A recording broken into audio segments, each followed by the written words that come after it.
ఏంటి సెలవుడికి బదులు రాయట్టావు? మనకిది రాయి అయినా దానికిది సలివిడిలాగానే కనపడుద్ది. అప్పుడే ఊరందరూ దాన్ని పిచ్చిదని నమ్ముతారు.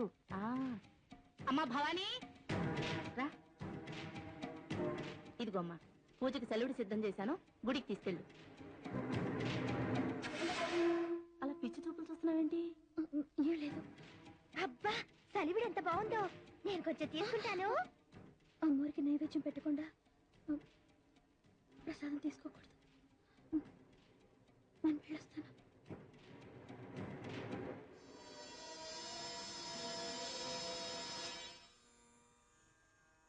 అమ్మా, అందరూ ఇది ప్రసాదం అంటున్నారు, నాకు ఇది రాయిలాగే కనపడుతోంది.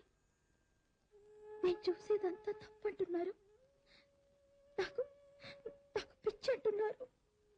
నేను ఎవరి కోసం బ్రతుకుంటాను నాకు తెలియటం లేదు.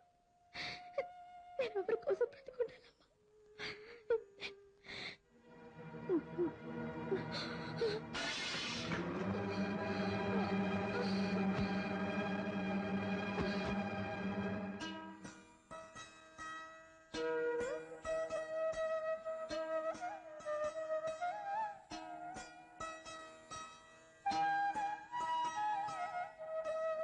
దీని కడుపా? ఏసిన బ్రహ్మముడు ఎలా